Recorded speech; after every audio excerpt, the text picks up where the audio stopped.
L'EREA, c'est un établissement régional d'enseignement adapté. Ça existe dans l'ensemble de l'outre-mer français, sauf là où il y en a le plus besoin, c'est-à-dire la Nouvelle-Calédonie. De quoi s'agit-il? Il s'agit de prendre, ça dépend de la capacité, mais entre 100 et 150 jeunes qui sont soit en situation de graves difficultés scolaires, soit en situation de quasi-rupture scolaire. Donc c'est ces jeunes-là qui sont dans cette situation-là avant qu'ils ne sortent du système scolaire. Je rappelle qu'on a 600 jeunes chaque année qui sortent de notre système scolaire avant l'âge de 16 ans.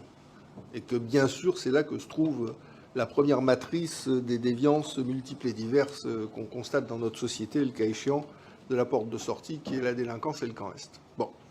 Donc, comment identifier ces jeunes-là? Dans quelle famille sont-ils? Pourquoi rencontrent-ils des difficultés? Et comment leur permettre de garder la tête hors de l'eau? C'est le sens des EREA, c'est-à-dire que la famille n'est plus la solution, la famille est le problème. La famille est le problème. Et donc on les sort de leur milieu familial, on les installe dans un internat dédié, qui est un internat bien sûr particulier, avec un référent ou un éducateur pour 5 élèves, donc avec un coût de fonctionnement qui est un coût de fonctionnement élevé, mais qui permet d'accompagner au mieux ces jeunes un certain temps pour justement éviter cette rupture scolaire qui les sortirait du système éducatif. On avait obtenu, dans le cadre des contrats de développement 2017-2021 qui avaient été signés avec l'État, que les crédits nécessaires à la réalisation de cette EREA soient inscrits.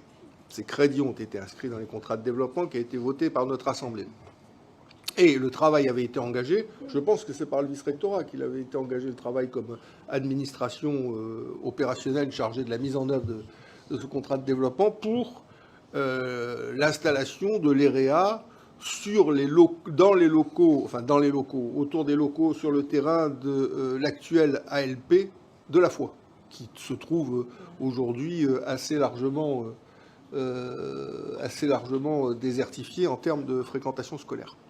Et donc, on avait là une cité scolaire, puisqu'à côté, je rappelle qu'on a le collège, qu'on a déjà un internat, etc. Et j'ai donc appris incidemment, et en lisant le rapport, que le projet avait avancé.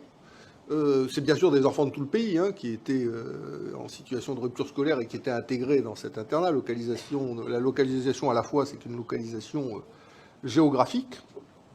Et que le contrat d'architecte qui était susceptible d'être attribué à l'occasion d'un concours qui a été lancé pour cet établissement n'a pas été signé et n'a pas été attribué par le gouvernement au motif, je lis le rapport, qu'il y aurait une incertitude sur le financement par l'État du fonctionnement de l'établissement.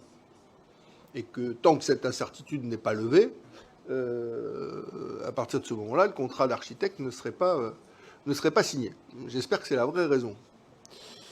Mais donc, moi, ce que je peux dire, c'est que dès l'origine, on a eu l'engagement par l'État de financer le fonctionnement de cette EREA, que ce n'était pas quelque chose à côté du budget qui était alloué, mais qu'on trouverait les postes nécessaires dans le cadre de la MADGG et le cas échéant de façon complémentaire pour faire en sorte que cet établissement puisse être assumé par l'État. C'est pas un établissement hors contrat, c'est pas un établissement hors sol, c'est un établissement qui s'inscrit totalement dans le cadre du projet scolaire calédonien, dans le cadre du projet éducatif, et particulièrement à destination de cette jeunesse qui parfois trouve de la peine à prendre ses marques parce que le milieu familial est devenu un problème.